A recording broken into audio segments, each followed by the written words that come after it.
Dengue ಜ್ವರ ನಿಯಂತ್ರಣಕ್ಕೆ ಶೇಖರಣೆಯಾದ ಮಳೆ ನೀರನ್ನು ಸ್ವಚ್ಛಗೊಳಿಸಿ ಡಾಕ್ಟರ್ ರವಿ ಬಿರಾದರ್. ಮಳೆಗಾಲ ಪ್ರಾರಂಭದಲ್ಲಿ ಸಾಂಕ್ರಾಮಿಕ ರೋಗಗಳ ಹಾವಳಿ ಹೆಚ್ಚಾಗಿರುತ್ತೆ. ಅದರಲ್ಲಿ ಈ ವರ್ಷ ಡೆಂಗ್ಯೂ ಜ್ವರದ ಹಾವಳಿ ಹೆಚ್ಚಾಗಿದೆ. ಅದರ ನಿಯಂತ್ರಣ ಕ್ರಮಗಳನ್ನು ಸರ್ಕಾರಿ ಆಸ್ಪತ್ರೆಗಳ ವೈದ್ಯರು ನಿರಂತರ ಪ್ರಯತ್ನ ಮಾಡ್ತಿದ್ದಾರೆ ಎಂದರೆ ತಪ್ಪಾಗಲಾರದು. ಡೆಂಗ್ಯೂ ರೋಗವನ್ನು ನಿಯಂತ್ರಿಸಲು ಜಿಲ್ಲಾ ಆರೋಗ್ಯ ಮತ್ತು ಕುಟುಂಬ ಕಲ್ಯಾಣ ಇಲಾಖೆ ಹಾಗೂ ಜಿಲ್ಲಾ ರೋಗವಾಹಕ ಆಶ್ರಿತ ರೋಗಿಗಳ ನಿಯಂತ್ರಣಾಧಿಕಾರಿಗಳ ಕಾರ್ಯಾಲಯ ಡೆಂಗ್ಯೂ ಜ್ವರಕ್ಕೆ ಸೂಕ್ತ ಚಿಕಿತ್ಸೆ ನೀಡುವ ನಿಟ್ಟಿನಲ್ಲಿ ಅನೇಕ ಕಾರ್ಯಕ್ರಮಗಳನ್ನು ಮಾಡ್ತಾ ಇವೆ. ಡೆಂಗ್ಯೂ ಜ್ವರದ ಲಕ್ಷಣಗಳು ಕಂಡುಬಂದಲ್ಲಿ ಕೂಡಲೇ ಹತ್ತಿರದ ಸರ್ಕಾರಿ ಸಾರ್ವಜನಿಕ ಆಸ್ಪತ್ರೆಗೆ ಭೇಟಿ ನೀಡಿದರೆ ಸೂಕ್ತ ಚಿಕಿತ್ಸೆ ನೀಡಲಾಗುತ್ತೆ.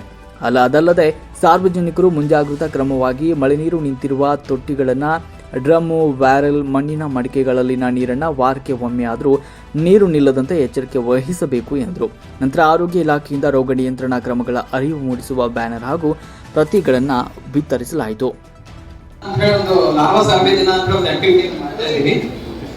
ಅದರ ಪ್ರಯುಕ್ತವಾಗಿ ಇವತ್ತಿನ ದಿವಸ ಇದೊಂದು ನೀವು ಇನ್ನೊಂದು ಸ್ವಲ್ಪ ಈ ಕಡೆ ಬರ್ರಿ.